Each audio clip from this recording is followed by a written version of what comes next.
আমি কিন্তু বাংলাদেশে এখন আর নিরাপদ বোধ করি না। আমি একদমই নিরাপদ বোধ করি না এই কারণেই যে বাংলাদেশের রাজনীতিটাকে এমন একটা জায়গায় সবাই মিলে আমরা সকলেই যার যার জায়গা থেকে নিয়ে গেছি যে কে কার কোন স্বার্থ হাসিলের জন্য আমাকে নাই করে দেবে, এবং দেখা যাবে একটা বিরাট গ্রুপ এটার সুবিধা নিতে পারবে। বিশ্বাস করি আমার মতোই যারা সাধারণ নাগরিক তারাও যার যার জায়গা থেকে নিরাপদ বোধ করে না। আপনি যদি 5 তারিখে আমরা একটু পেছনের দিকে তাকাই, 5ই অগস্ট শেখ হাসিনা যে মুহূর্তে পালিয়ে গেল তার পরপরই আমরা দেখলাম কারাগারগুলোর ফটক অটোমেটিক্যালি খুলে গেল। রাজবন্দী, পলিটিক্যাল প্রিজনার থেকে শুরু করে জঙ্গি, সন্ত্রাসী, শীর্ষ সন্ত্রাসী, অমুক নাম তমুক নাম, আমরা মোটামুটি সবাই জানি, নামগুলো আর নাই বলি, সবাই বের হয়ে গেল।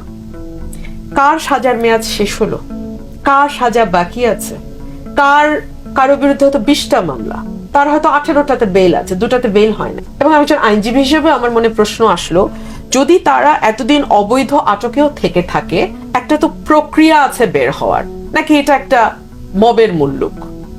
ওই মবের মুল্লুক শুরু হলো কিন্তু গত 5ই অগস্ট। তারপরে আমরা দেখলাম সংখ্যালঘু সম্প্রদায়কে নিয়ে একটা খেলা চলছে বাংলাদেশে। তাদেরকে উস্কে দিয়ে, তাদেরকে ব্যবহার করে অনেকেই ফায়দা নেওয়ার চেষ্টা করছে।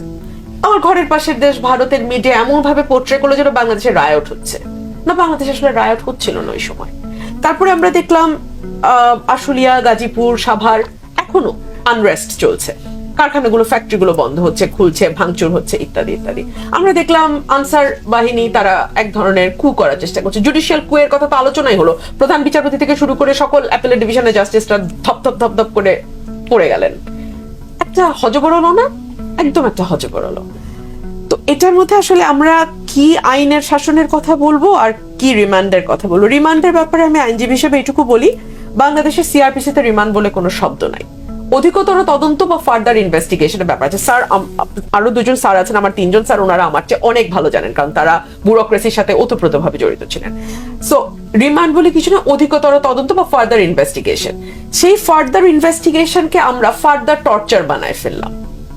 এটা কোনো একক দলের বা একক সরকারের ব্যাপার না, সকলে মিলে আমরা একটা অদ্ভুত রিমান্ড নামক শব্দ নিয়ে আসলাম, এবং চোর থেকে শুরু করে পলিটিশিয়ান পর্যন্ত যেই ওটার মধ্যে দিয়ে গেল তাকে মারধরের শিকার, বিভৎস নির্যাতন। এবং এখন তো আদালতে আসলে আমি যতদিন প্র্যাকটিস করেছি আমি দেখেছি খোলামেলা আমরা বলতাম যে মাইলর্ড স্বীকারোক্তি নিয়েছে রিমান্ডে, মানে বোঝাই যায় যে ওই স্বীকারোক্তির আসলে কোনো মূল্য নাই।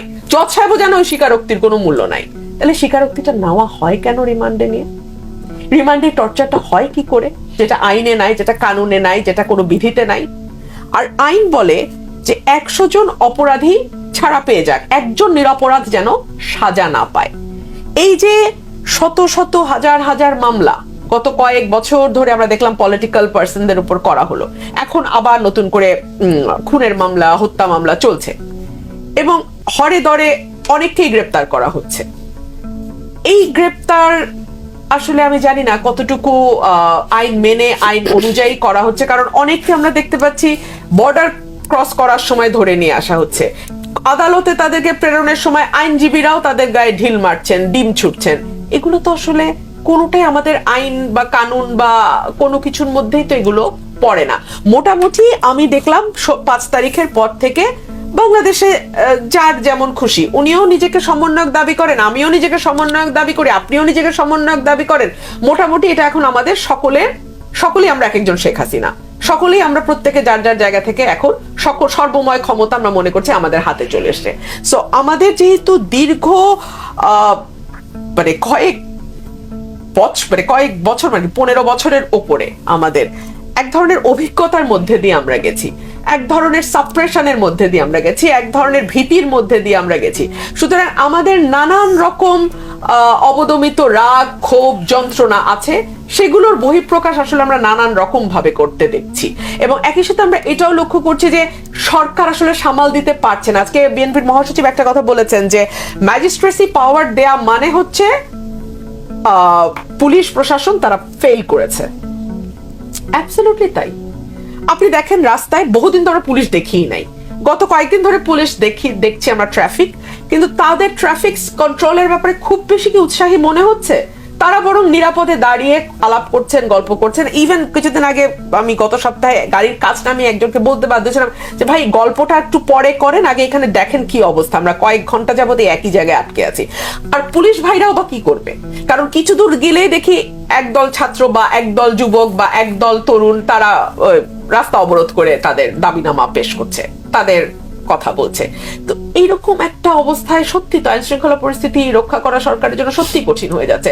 সুতরাং বাধ্য হয়েই, এটা সিআরপিসির বাইরে নয়, সিআরপিসিতে বলাই আছে সেনা বাহিনীকে এই পাওয়ার দেয়া যেতে পারে। তবে অফকোর্স এই ডিবেটও আসতে পারে যে আমাদের সংবিধান যেটা বলে যে সেপারেশন অফ পাওয়ার, আর্টিকেল 22 এর যে কনসেপ্ট, যে নির্বাহীকে আপনি কখনোই বিচারিক দায়িত্ব দিতে পারবেন না। আপনি যখন এক্সিকিউটিভ ম্যাজিস্ট্রেটকে জুডিশিয়ারির এই ক্ষমতা দেন, বিচারের ক্ষমতা, কিংবা আপনি যখন সেনাবাহিনীর হাতে ম্যাজিস্ট্রেসি পাওয়ারটা দেন, তখন অটোমেটিক্যালি বিচার বিভাগের ওই ক্ষমতা শেয়ার্ড হয়ে যায় নির্বাহীর সঙ্গে। সেই ডিবেট চলতে পারে, কিন্তু সেই তাত্ত্বিক অবস্থানে আসলে আমাদের দেশ আছে কিনা সেটাও এখন একটা আলোচনার বিষয়। সুতরাং আমি মনে করি ভাই আমাদের নিরাপত্তা সবচেয়ে বেশি প্রয়োজন এই মুহূর্তে।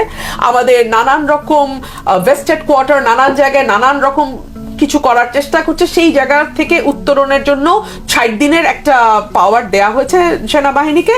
আর সেনাবাহিনী যদি সঠিকভাবে এই পাওয়ার এক্সারসাইজ করে, আমি এখানে কোনো I don't see anything wrong with that. ধন্যবাদ। পদে যাওয়ার পর উনি একটা কমেন্ট করেছিলেন, আপনারা নিশ্চয়ই লক্ষ্য করেছেন, সংবিধানের ভেতরেই সমাধান আছে। আর যিনি ডক্টর আলী রিয়াজ সর্বজন শ্রদ্ধেয়, উনি বলেছেন সংবিধান পুনর্লেখন করতে হবে। আমার মনে হয় উত্তরটা এখানেই নিহিত। উনি যখন আসতেন, ওনার কাছে তো ব্যবসায়ীরা টাকা নিয়ে আসতেন দল চালানো, রাজনৈতিক খরচ হিসেবে। তো তখন তো ইয়ে ছিল না, ওই ফোম ছিল না, জাজিমের উপর তোষক বিছিয়ে তার উপর উনি বসতেন। তো পলিটিশিয়ানরা টাকা, ব্যবসায়ীরা টাকা দিল, উনি বলতেন না আমি ধরবো না ওই তোষক।